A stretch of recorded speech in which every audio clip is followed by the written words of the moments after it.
예, 6장. 자, 이제 두 번째 단락입니다.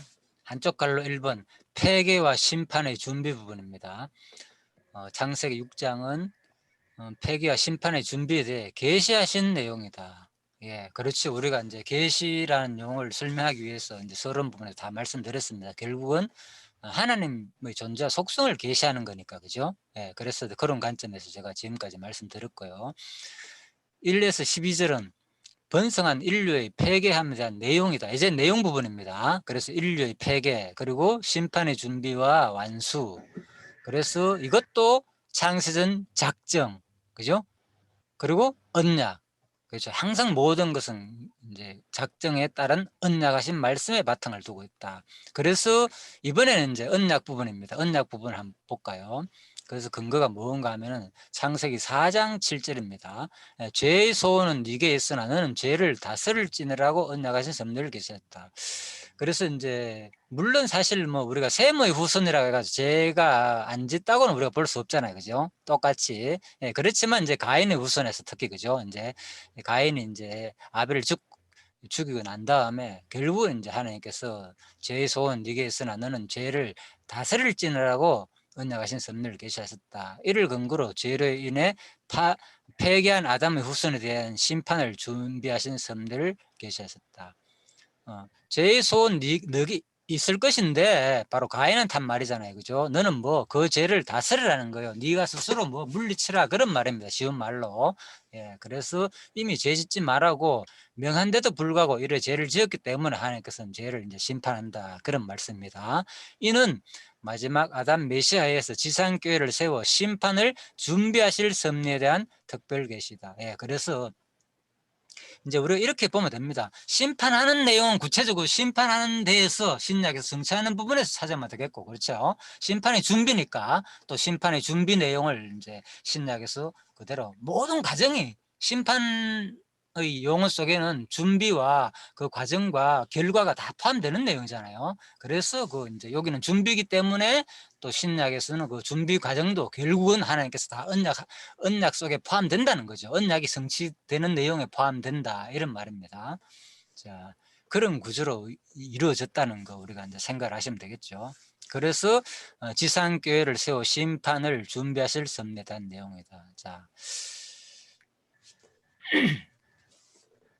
그리고 사실 뭐 이게 심판의 준비를 하지만은 결국은 이제 창세기 1장에서 28節에서 그죠? 생육 번성하라고 얘기를 했잖아요. 예. 그렇지만 이 누굽니까? 사실 노아 같은 경우에는 바로 심판을 준비하는 과정 속에서 노아는 또 생육 번성하게 하잖아요. 이제 그런 의미에서도 이 언약도 우리가 그대로 이루어지는 내용으로 보면 되겠죠.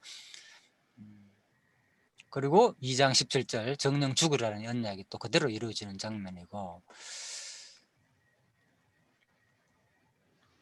또 이제 이런 내용들이 결국은 이제 신약에 보면요, 이제 히브리스의 12장에 보면은 너는 내 아들아 주의 징계하심을 경히 여기지 말라, 그죠? 그리고 주께서는 그 사랑하시는 자를 징계하시고 그의 받으시는 아들에게 채찍질 하시니라.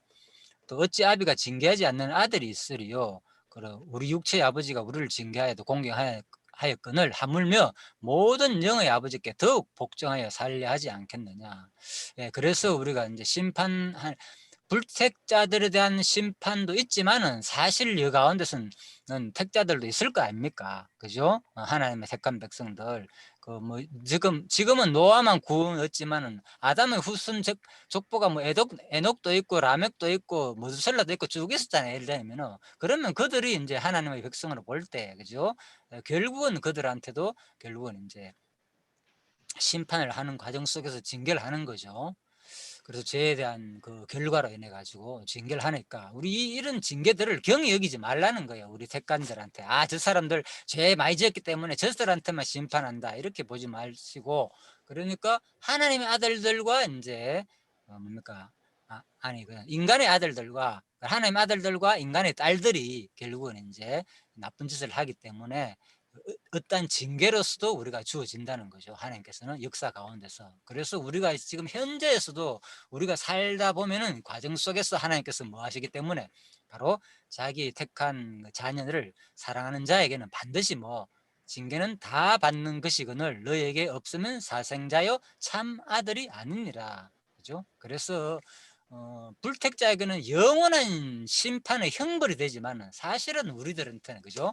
과정 속에 일어난 어려움들은 하나님이 뭐 하시는 거?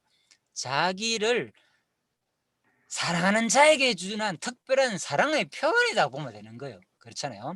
그래서 우리도 이 땅에 살면서 계속 이 땅에서 어려움을 당할 때는 하나님이 진짜 우리를 사랑하기 때문에 바로 어찌 아비가 징계하지 않는 아들이 있겠느냐 그 말입니다. 예, 그래서 하나님이 우리들한테 육신의 어려움이나 죄에 대한 힘든 부분이나 그런 것이 있을 때, 그래서 요한복음 5장에서 우리가 아시는 대로 39절에서 뭐 너희가 영생을 얻는 줄 알고 성경을 연구하거니와 상고하거니와 이런 말이 있잖아요. 내게 대한 증거다. 그런 말 하면서 또 그 전에 무슨 사건이 있습니까? 바로 38년 된 병자에게 그 병을 고쳐줬잖아요. 그리고 그때 병자를 그 후에 만났잖아요. 예. 그때 유대인들이 누가 너 고쳐줬느냐 하니까 이미 예수님 떠났고, 그 다음에 이제 그때 다시 예수님이 그 병자를 만났다 그랬잖아요. 그죠? 그 부분 뒤에 보면 나오거든요. 그래서 병자를 만나가 예수님이 한 말이 있잖아요. 뭐라고 얘기했습니까? 바로 다시는 뭐 만나자마자 한 말이에요. 다시는 뭐 이제 죄를 짓지 마라 이 얘기인 거예요. 그죠? 예, 그렇다면 뭡니까? 우리가 그동안에 네가 38년 동안 이렇게 태어날 때부터 그랬다 했잖아요. 그런 것들은 알게 모르게 어떠한 그 범죄의 결과로 인해 가지고 하나님께서 징계한 내용으로 표현하거든요. 예수님은 사실 어릴 때 태어나자마자 뭔 죄를 지었습니까? 솔직히 나는 이렇게 나면서부터 이렇게 엄청나게 이렇게 이런 존재답고 표현했잖아요. 예, 그렇지만은 하나님 뭡니까? 너는 뭐 죄인이다는 거예요. 죄인이다는 거. 네가 외적으로나 내적으로 뭐 어떤 네가 뚜렷한 어떤 범죄를 안 할지라도 너 자신은 뭐 끊임없이 하나님 앞에서 항상 죄인임을 인식하고 하나님을 경외하는 삶을 살아라고 이제 권유해주는 말씀이겠죠. 그렇게 살지 마라 그런 말입니다. 예, 그렇게 인식을 하시면 되겠습니다. 자, 그래서 우리가 이제 이런 징계를 할 때 바로 이것이 나쁜 거다. 나는 왜 죄에 대한 형벌로 바꾸나라기보다는 바로 하나님의 사랑의 표현이다. 이렇게 보시면 되겠습니다. 여러분이 혹시 생활하다가 여러 가지 어려움이 있으면 하나님께서 끊임없이 뭔가 나에게 좀 깨닫게 하기 위해서 주시는 어떤 그러한 표현이구나. 또 그렇지만 우리가 100% 무조건 그렇게 해석할 수는 없습니다. 기본적으로는 우리가 죄인이기 때문에 항상 모든 것이 징계로 왔지만은 사실 하나님 뭡니까?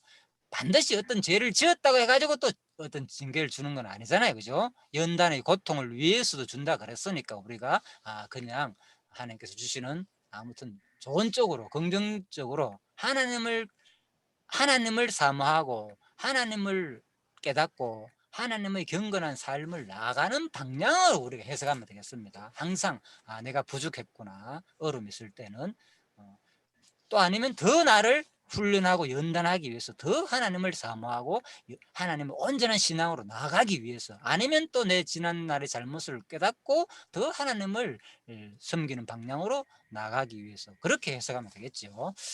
자, 6장 1절에 12절입니다. 번성한 인류의 부패함. 1절에 4절 육체가 된 사람에게 하나님의 신이 함께하지 아니한다. 5절에서 8절은 죄악으로 인해 사람을 진멸하게 돼 노아는 은혜를 입고 또 노아의 사적과 땅이 폐격해 강포가 충만함. 그죠? 자, 그래서 결국은 노아의 사적과 땅이 폐격해가지고 강포가 충만함을 계시하신 내용까지 결국은 이제 하나님께서 이 땅을 이제 진멸하는 그런 내용까지 이어집니다. 죄악으로 인해 사람을 진멸하게 되지만 노아는 은혜를 입었더라. 일단 볼까요? 그래서 이러한 근거도 결국은 일찍이 요 하나님께서는 바로 아담이 금과를 따먹고 저주받아 육체가 되어 에덴 동산 쫓겨나게 한 섭리를 계시하셨다. 이를 근거로 저주받은 사람에게서는 번성한 인류가 부패하게 한 섭리를 계시하시는 것이다. 이는 마지막 아담 메시아의 불택자를 정욕대로 내어 버려 두실 것에 대한 섭리에 옆에서 모형과 그림자이다. 어, 그래서 구약에서 인류가 이렇게 범죄한 것은 장차 그대로 뭡니까? 인간은 이미 타락 이후에 뭐 죄의 소욕대로 살 수밖에 없다는 거죠. 그렇잖아요. 그래서 로마서에 보면 인간이 막 부패하는 장면이 나오잖아요. 그래서 이런 모든 현상들은 사실 뭐 때문에 출발해졌습니까? 바로 그 하나님의 그 율법 언약을 어겼잖아요. 그죠? 2장 17절. 뭐 따먹으면 정령 죽으리라. 그 죽는다는 그 언약을 그대로, 그죠? 뭐 영이 죽었다, 육이 죽었다, 뭐 별 얘기가 있지만 아무튼요. 일단은 뭡니까? 여기서는 육신을 죽이게 하는 겁니다. 그대로 그 언약대로 영원히 살지 않고 생명을 안 따먹기 때문에 이제는 하나님께서 그대로 실행하는 장면입니다. 너희 육신은 죽는다는 거. 그래서 심판을 하시는 장면이고, 또한 이 심판하는 장면은 앞으로 장차 또 너희들은 뭐 그 건강을 따먹으로 말미암아 끊임없이 너희들은 뭐 할래요? 끊임없이 자기의 기준이 생겨가지고 우리 신약 시대에도 우리들은 범죄할 수밖에 없는 존재로 타락한 거, 그죠? 그걸 보여주는 사건이죠. 그래서 신약에서도 바로 로마서에 그 당시에 특히 로마인들 그 당시에 얼마나 또 그런 육적인 타락이 많이 있습니까, 그죠? 정욕대로. 자, 그런 내용입니다. 이 당시에도 마찬가지고. 그래서 이 특히 성적인 이 타락 부분은요, 끊임없이 바로 우리가 이제 구약 자체에서도 보여주고 신약에서도 보여줬지만 사실은 이게 반드시 드러나는 형태는 성적인 타락으로 드러났지만은 또 성경에서는 뭐 끊임없이 이스라엘 백성들을 음녀다 이렇게 표현했잖아요. 그죠? 너희들은, 그죠? 다른 민족에게 의지하는 거 이런 것을 막 음녀다, 간음이다 이렇게 표현하거든요. 그죠? 빨가벗은 모습으로 너희들이 행음하였다 표현하거든요. 뭐 사실 뭐 그런 건 아니잖아요. 그러니까 성경에서 말하는 것은 뭡니까? 또 이면에는 바로 너희들이 인간의 육신으로 타락한 것도 있지만은 현실적으로 너희들의 그 모습 자체가 무엇을 말하는 것입니까? 바로 하나님 신랑 대신 예수 그리스도와 온전히 합쳐지지 아니하고 세상 것들을 이방 신들을 의지하고 그들에게 무언가 다른 나라를 의지하고 그들의 모습들이 바로 뭔 겁니까? 바로 행음하는 거죠. 결국은 하나님을 떠난 실태들, 그죠? 하나님을 떠난 마음들 이런 것들을 또 표현하는 것입니다. 그래서 우리가 육체적인 어떤 행음도 우리가 분명히 범죄이고 잘못한 것이지만은 바로 뭡니까? 우리 일상에서 하나님을 의지하지 않고 조금이라도, 그죠? 다른 무엇인가에 의지를 하고 결국은 우리 마음 자체가 그렇게 하는 그 자체가 바로 성경에서 말하는 행음이고 그 결과로 뭡니까? 따지고 보면 마지막에 심판한다는 거죠. 그래서 하나님의 심판은 결국은 뭡니까?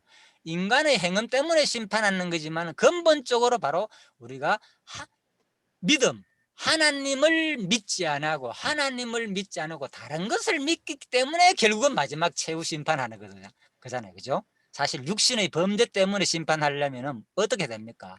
뭐 예외 없지요. 육신의 정력이 없는 인간들이 어디 있습니까? 택한 백성뿐만 아니라, 그죠? 그래서 근본은 바로 믿음이죠. 믿음. 그래서 하나님을 온전히 의지하고 하나님을 섬기지 않는 거기에 대한 심판이다. 이렇게 우리가 이제 보시면 되겠습니다.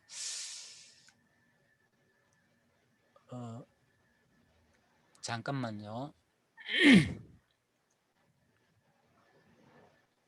예. 자, 그래서 이제 로마서까지 말씀드렸고요. 자, 이 장면은 결국은 이제 신약에서 그렇게 로마서에서도 성취되지만은 결국은 또 고린도에서도 보면 그죠? 우리 교회 삶 모습들이 알잖아요. 그죠? 막 언명이 무너져 가지고 막 고린도서 보면 그죠? 그런 내용 나오잖아요. 그래서 이제 그렇게도 또 성취되는 장면이죠. 자, 우리 인간은 아무튼 타락 이후에 그죠?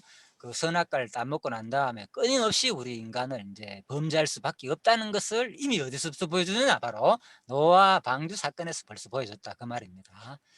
자, 그래서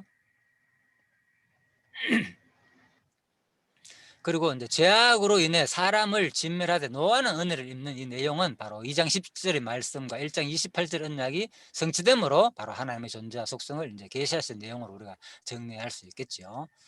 자, 그래서 음행으로 건덕이 무너진다는 거 이미 고린도에서 다 나오고 밝혔고요. 6장 1절에 4절입니다. 본문 내용입니다. 이제 육체된 사람에게 하나님의 신이 함께하지 아니함. 1절 사람이 땅에 번성하기 시작할 때 그들에게 딸들이 나니 하나님의 아들들이 사람의 딸들의 아름다움을 보고 자기를 좋아하는 모든 자로 아내를 삼는지라. 여호와께서 가라사대 나의 신이 영원히 사람과 함께 하지 아니하리니 이는 그들이 육체가 됩니다. 그러나 그들의 날은 120년이 되리라 하시니라. 예, 그 제가 이제 카톡에 올렸잖아요, 그죠? 이제 다른 분 강의도 봤잖아요, 그죠? 그래서 이 6장 특히 6장 부분이요. 뭐 성경은 아무튼 창세기 부분이 사실 가장 어려운 부분이 많이 있습니다, 전반적으로. 그래서 특히 또 6장 1절 이 부분 하나님의 아들들이 2절입니다. 하나님의 아들들이 사람의 딸들의 아름다움을 보고 자기들을 좋아하는 모든 자로 아내 삼는지라. 여기에 대한 논란이 상당히 있다 그랬죠. 예, 그래서 일단 우리는 그냥 이거는 뭐 하나님의 아들들은 누구는 천사다. 천사가 뭐 사람의 딸들과 결혼해 가지고 뒤에 뭐 네피림이 나오니까 이 거인을 낳았다 뭐 이렇게 해석하는 사람도 있고, 또 아니면은 이것은 이제 또 많은 이제 보수 학자들은 그냥 이것은 뭐 하나님 아들들은 그 천사가 아니고 바로 셈의 후손들이다. 가인의 후손은 바로 사람의 딸들을 말하는 거고, 그래서 그들이 조화와 아내를 삼았기 때문에 하나님께서는 그도 죄가 그렇게 죄된 상태에 있기 때문에 하나님께서 이제 바로 심판하는 내용이다 이렇게 봅니다. 그래서 우리는 당연히 이제 두 번째 견해를 이제 따르고 있지만은 제가 그걸 올린 이유는요. 우리가 그냥 첫 번째 견해냐 두 번째 견해를 내가 어디를 선택하느냐를, 나는 그냥 첫 번째 견해는 같다, 두 번째 견해는 같다 뭐 이럴 수도 있는데, 이 뭡니까 이제 올린 대로 정동수 목사 같은 경우는 강력하게 자기 나름대로 이것은 아니다, 이것은 하나님의 아들들은 바로 뭘 말하는 거냐, 천사를 말하는 것이고, 나름대로 강력하게 성경 근거를 들어가지고 막 설명을 하거든요. 그래서 이제 제가 이제 그걸 들어보면서 또 이 부분이 많은 사람들 아니지만 우리 성경신학 안에서도 이걸 공부하다가 또 그분 강의를 듣고 좋아가지고 하는 사람이 있어요. 나는 그 사람 알거든요. 제 친구 가운데 그런 사람이 있습니다. 그래서 내가 하는 얘기인 거예요. 이게 그냥 우리가 정립을 제대로 안 하게 되면은 나는 그동안에는 이 견해를 따랐는데 이 사람 얘기를 들어보니까 더 설득력이 있어가지고 그냥 넘어가는 경우도 있다 그 말입니다. 그래서 제가 이렇게 여러분한테 좀 깊게 다루고 자세하게 하는 이유는 무조건 조금 더 저 사람 견해가 맞는 것다 해서 넘어갈 것이 아니고, 정확하게 우리의 견해는 그러면 뭐가 이렇기 때문에 이 근거가 이렇게 볼 수밖에 없다고 우리가 정확하게 정립을 하는 게 중요하고, 또 상대방의 견해가 아니다 이것은 천사다 얘기했을 때는 그들이 주장하는 근거를 들어봤을 때 아니다, 그들이 주장하는 근거가 그 사람 얘기는 맞는 것지만은 객관적으로 살펴볼 때 과연 그것이 옳은지를 정확하게 우리가 이제 밝히고 좀 얘기를 해야만이 예를 들면 오늘 이 강의를 들을 때 분별이 생긴다는 거죠. 예를 들면 아니면 그냥 뭐 대충 들어보고 그런 것들아 저게 더 잘 가르치는 것들아 이렇게 넘어갈 수 있어서 제가 여러분한테 이제 그거 한번 들어보라고 하고 내가 오늘 이제 이 강의를 하게 되는 거예요, 사실은.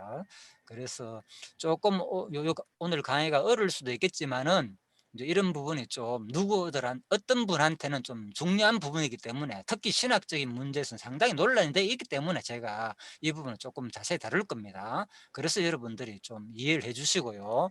자, 한번 참고해 주시기 바랍니다. 그래서 우리가 무조건 좋을 때는 좀 더 근거를 가지고 이게 맞다고 주장해야 되고, 또 상대방이 틀렸다 할 때는 이러이러기 때문에 틀렸다고 충분히 좀 그걸 밝히고 하는 것이 우리가 좋지 않겠느냐, 이제 그런 의미입니다. 자, 그래 그냥 참고를 하시라고 제가 조금 한번 살펴보도록 하겠습니다. 아무튼 그렇게 이건 두 가지로 논란이 된다 그랬죠. 이거 하나님 아들들은 사다 뭡니까 인제 천사다. 예, 천사가 사람들과 결혼해 가지고 인제 거인을 낳았다. 이런 견해가 있고, 아니다. 이것은 바로 셈의 후손과, 그러니까 가인의 후손들이 결혼해 가지고 그냥 하나님께서 인간들이 성적으로 타락했기 때문에 인제, 하나님의 백성들은 좀 뭡니까 항상 처음 율법도 그렇잖아요. 자기 하나님이 원하시는 종족끼리 결혼해가 살기를 원하는데, 왜 하나님이 원하지 않는 백성들과 살다 보면은 이방신을 섬기고 다른 하나님을 불신하는 그런 사람들과 살게 되면은 자꾸 뭡니까 결국은 하나님을 잊어버리니까 하나님께서 징계하는 장면으로 또 보기도 합니다. 자, 그런 두 견해가 있다 그 말입니다. 일단은 자 볼까요? 그래서 여기 적어놨잖아요. 일단 강론집의 해석입니다. 어떤 자들은 하나님의 천사들이라고, 하늘의 천사들이라고 말하기도 하지만, 천사는 장가도 가지 않고 시집도 가지 않는 영적 존재다. 그리고 사람의 딸들은 물론 여호와께서 재물을 연락하지 아니하신 가인의 후손이 낳은 딸들이다. 자, 이렇게 이제 강론집은 간략하게 정리되어 있습니다. 그리고 일반적으로 뭐 주석들도 좀 이런 식으로 다 얘기하고 있고요. 그런데 왜 그분은 또 이런 내용도 다 다릅니다. 그 사람도 나름대로 반론을 또 제기하더라고요. 그래서 이제 이런 것들도 우리가 조금 한번 다룰 필요가 있는 것 같은 거요. 그 마가복음 12장에 그죠? 사람이 죽은 자 가운데 살아날 땐 장가도 안 하고 시집도 안 하고 하늘엔 천사들 갔기 때문에 인간이 뭐 여기서 어떻게 장가도 안 해갔는데 어떻게 천사와 같이 결혼해가지고 그죠? 자식을 낳았느냐 그 말이죠. 자.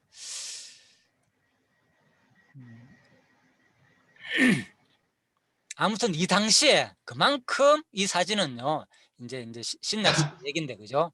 이제 고린도 그 유적 얘기입니다. 그때 발견된 것을 볼 때, 그죠? 이러한 이제 아프로디테의 신전, 이 당시에 이런 게 있잖아요. 신전에서 그런 행함이 이루어졌다고요, 사제들 간에. 그리고 이제 이것은 안에 술잔이거든요, 그죠? 이런 술잔 모습이 이제 남성의 그런 어떤 성기를 닮았는 거, 그죠? 그래서 그만큼 이 당시에 이런 것을 그래 술잔으로 만들 정도라면 얼마나 뭐 보면 흉측스럽잖아 사실. 이런 것들을 가지고 술을 마실 정도라면 얼마나 이 당시에 음란한 그죠?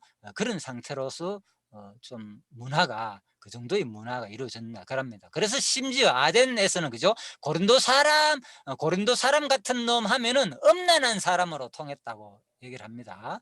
자, 그래서 그런 것들도 우리가 참고로 해볼 필요가 있고요. 자, 일단 자, 그 부분을 한번 달아보도록 하겠습니다. 아무튼 자, 이건 나중에 드리고요. 자, 여기서 이제 4절입니다. 이제 앞부분 내용은 연결되기 때문에 같이 다루겠습니다. 당시에 네피림이 있었고 그 후에 하나님의 아들들 또 나오죠. 사람의 아들들을 취하여 자식을 낳았으니 그들이 용사라 고대 유명한 사람이었더라. 자, 그래서 하나님의 주석 내용에서도요, 바로 하나님 아들들, 이들이 구체적으로 어떤 자들인지 대해서는 의견이 분분하다 얘기를 하고 있습니다. 그래서 첫 번째, 지체 높은 집안의 아들들이라는 유대랍비들 해석이 있고요. 지체 높은 집안 아들들, 하나님 아들 겠으니까. 자, 유대랍비드 해석이고, 또 성경의 일반적 용례에 따르면은 욥기나 그죠? 욥기 2장 뭐 38장이나 이런 내용에 따르면은 천사란 견해가 있습니다. 그래, 천사란 표현이 나오니까 욥기에서 하나님께서 왜 하나님의 아들들과 그 뭡니까 사단이 모여가지고 욥기 보면 나오잖아요, 그죠? 막 이제 하나님 말씀을 듣는 거, 욥을 시험할 때, 그죠? 하나님 아들들과 사단의 아들들이 욥을 시험하는 장면이 나오잖아요, 그죠? 자, 그런 말. 그래서 하나님의 아들들은 바로 천사를 말한다 이런 얘기인 거예요. 자, 이런 근거를 해가지고 그래서 요세푸스라든지 뭐 드툴리안이나 루트라든지 뭐 여러 가지 이런 학자들이 유명한 사람들이 이제 그런 견해가 있고, 그리고 욥기 1장 나오죠. 하루는 하나님 아들들이 와서 여호와 앞에 섰고 사단도 그들 가운데 있어가지고 이제 욥을 시험하는 장면. 자, 이 얘기고, 그리고 또 세 번째 견해, 셋 계통의 경건한 자녀들이라는 견해도 있습니다. 셋 계통, 아까 설명했죠. 두 가지. 강론집도 그렇고요. 많은 일반 보수준 학자들이 해석하는 견해들, 뭐 어스틴 칼빈, 뭐 랑게, 케일, 유명한 사람들입니다. 아무튼 이런 모든 핵심적인 인물들은 또 셋의 계통의 경건한 자녀들이라 해석하는 것들. 그래서 의견이 팽팽합니다. 아무튼 이 문제에 대해서는. 자, 이중 1은 히브리의 일반적 용례로 볼 때 비성경적이고, 두 번째, 또 본문의 전후 문맥 관계상 또 안 맞는 말이고, 그리고 구술사 쪽을 보더라도 이들은 천사들로 볼 경우 향후 전개되는 타락사는 인간의 타락사가 아니라 천사의 타락사가 된다는 견제도 이게는 합당치 못한다. 두 번째 견해입니다. 천사를 보는 견해.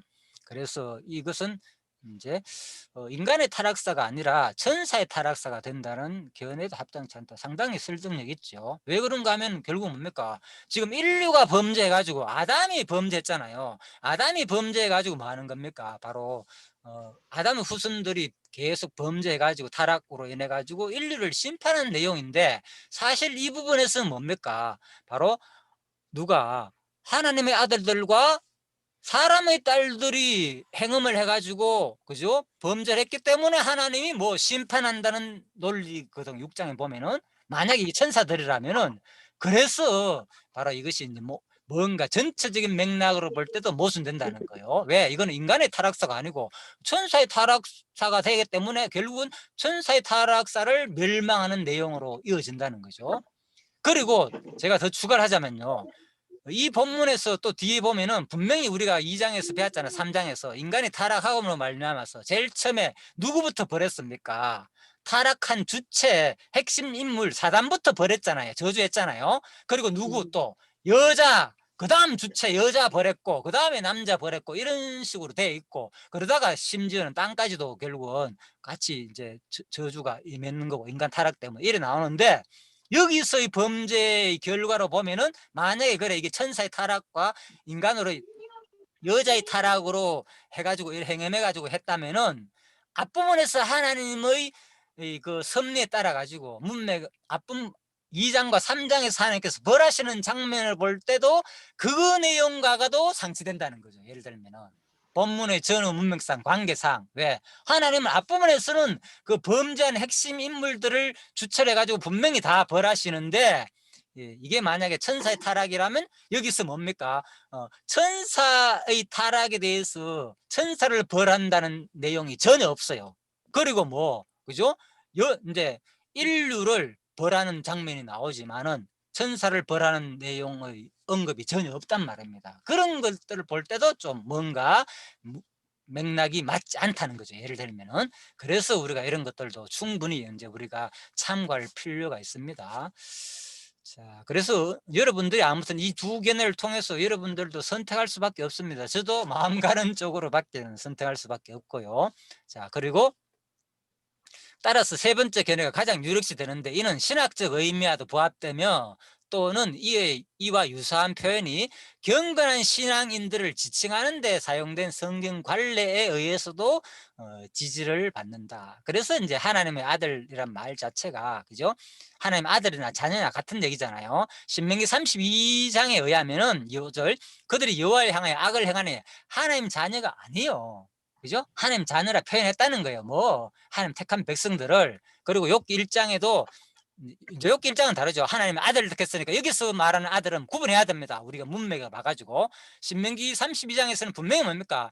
택한 백성을 말하는 것이고, 욥기에서 말하는 것은 이건 천사를 말하는 거 맞습니다. 그죠? 이런 걸 구분해야 됩니다. 그리고 욥기 38장에 그때 새벽별들이 함께 노래하며 하나님의 아들들이 다 기뻐했을 경우는 새벽별들이나 하나님의 아들들이나 이제 이런 개념들은 바로 이제 천사를 말하는 표현으로 봐야 됩니다. 왜? 창조 때 얘기니까. 창조 때에 하나님을, 그죠? 그때 하나님의 그 창조하심을 기뻐하며 노래하는 사람들은 우리는 아니잖아요. 그러니까 바로 이제 천사들로 보면 되겠죠. 새벽별이나 이제 하나님의 아들들은. 자, 이런 것은 맞지만, 그렇지만 이거를 욥기 내용을 끌고 와가지고 지금 이 부분에 해석하는 것은 이 문맥에 봐가지고도 우리가 정확하게 볼 때 또 약간의 차이는 있습니다. 분명히. 자, 왜냐하면은 봐라, 욥기에도 하나님의 아들들이 욥기에서도 하나님의 아들들이 뭐기 때문에 천사였기 때문에 여기도 하나님의 아들들이 천사라 해석하는 것은 논리가 부족하다는 거예요. 왜? 신명기 32장에는 뭐가 있기 때문에, 사람에 대해서도 하나님의 아들이다 자녀라 표현했기 때문에 그 말입니다. 그래서 이제 정덕수 목사 같은 경우는 자기의 견해만 주장하기 위해서 이걸 욥기를 끌어와가 설명을 하더라고요. 그래서 우리가 종합적으로 살펴봐야 된다는 거죠. 그런 말에 대해서 무조건 아 맞다, 욥기만 보니까 하나님 아들들은 맞다, 성경이 잘 안 나오니까 천사들을 가리키니까 맞네라고만 해석했지만은 하나님의 아들이나 하나님의 자녀나 같은 개념이라는 거예요. 예를 들면은 제가 볼 때는. 그래서 하나님 자녀도 뭐 택한 백성에 대해서도 표현됐다 그 말인 거예요. 그들이 여호와를 향하여 악을 행하니 하나님 자녀가 아니라 그랬잖아요. 예, 그러니까 같은 개념이라는 거. 이것도 뭡니까? 그래서 창세기 6장에서 나오는 거 하나님 아들도 하나님의 자녀라 봐도 손색이 없다는 거예요. 예, 이 하나님의 아들 천사로 볼 수도 있겠지만은 자 그런 말입니다. 그리고 시편 73편에도 15절에도 내가 만일 스스로 이르기를 내가 이렇게 말을 하였다면 주의 아들들의 시대를 대하여 긍휼을 행하였으리라. 이거는 뭡니까? 주의 아들들의 시대니까. 그죠? 사람을 말하는 거죠. 호세아 1장도 보면은 너희는 사신 하나님의 자녀라. 예, 다 하나님의 백성을 말하는 겁니다. 호세아 11장 사랑하는 내 아들을 애굽에서 불렀다. 예, 사람에 대해서도 이렇게 많이 있습니다. 하나님의 아들이라고 검색하니까 안 나오니까 욥기가 먼저 나오니까 그걸 가지고 뭡니까 창세기나 하는 것은 틀림없이 이거는 하나님 아들은 사탄을 칭하니까 사탄을 말한다, 아니 천사를 칭하니까 천사를 말한다, 이렇게 해석하는 것이 제가 볼 때는 근거가 부족하다 그 말입니다. 마태복음 4장 예수께서 하나님의 아들이거든 보십시오. 예, 이스라엘 유대인들도 뭡니까 하나님 사람을 하나님 아들로 칭했거든요. 그리고 누구 예수님을 또 예수님도 하나님 아들이라고 칭하고 마태복음이나 이런 것은 다 예수 얘기겠죠. 하나님 아들로 했을 때는 그죠? 하나님 아들과 또 택한 백성을 칭하게 종합적으로 믿는 자녀에게는 하나님의 자녀가 되는 보십시오. 믿는 자녀를 칭하기도 하고 또 사도행전에는 하나님의 아들 되심을 전파하니 그죠? 예, 이건 예수 얘기겠죠. 자, 그래서 하나님의 영으로 인도하심을 받는 사람은 곧 하나님의 아들이라. 이거는 보십시오. 모든 인류 택한 백성을 말하는 거잖아요. 그래서 제가 이제 이런 것을 볼 때 그 이제 그분 같은 경우는 이제 뭐 그대로 사실이니까 이제 제가 이름을 밝히는 겁니다. 실제로 다 예, 그 정동수 목사 같은 경우는 자기 나름대로 그렇게 주장을 하지만은 제가 볼 때는 근거가 부족하다. 오히려 충분히 저도 나름대로 반론을 제기하는 겁니다. 그래서 여러분들이 그런 강의를 들을 때 혹시나 이 사람 논리가 더 설득력 있네? 그럴 수도 있잖아요. 예를 들어서. 그래서 우리가 종합적으로 이 좀 문맥이라든지 전체를 좀 살펴보는 게 좋지 않겠느냐 그런 개념입니다. 자, 그리고 그래서 이제 4절 당시에 네피림이 있었고 그 후에도 하나님의 아들들이 사람의 딸들을 취하여 자식을 낳았으니 그들이 용사라 5대 유명한 사람이. 자, 이 부분은요 우리가 이제 생각해 볼 필요가 있는 게 뭐가 있는가 하면요. 자, 4절에 보면은 당시에 땅이 네피림이 있었고 그 후에도 하나님의 아들들이 사람의 딸들을 취하여 자식을 낳았으니라 그랬잖아요. 그래서 자 여기 한번 볼까요? 그 후에도라는 말은 이건 주석 내용입니다. 한번 주석. 하나님께서 홍수 심판을 예고하신 이후에도란 말이잖아요. 그죠? 그 후에도니까 홍수 심판을 예고하신 이후에도 여전히 사람들이 이전의 타락한 행실을 답습하고 있음을 보여주는 말이잖아요. 예? 그렇잖아요. 그런데 이 부분을요, 또, 이건 또 이 추석 내용입니다. 그런데 이제 정동수 목사 같은 경우는 이걸 어떻게 해석한 줄 압니까? 당시에 땅이 네피림이 있었고 이 부분을 그 후에 됐겠으니까 하나님 아들들 사람의 딸들 차에 자식을 낳았다 이것을 고대 용사라 했으니까 뭐 바로 민수기 때 그죠? 바산하고 옥이라고 있잖아요. 그죠? 그 사람이 그죠? 엄청나게 뭐 근 4m가 된다. 철 침대를 만들었는데 한 4m가 된다 그랬잖아요. 그죠? 침상이.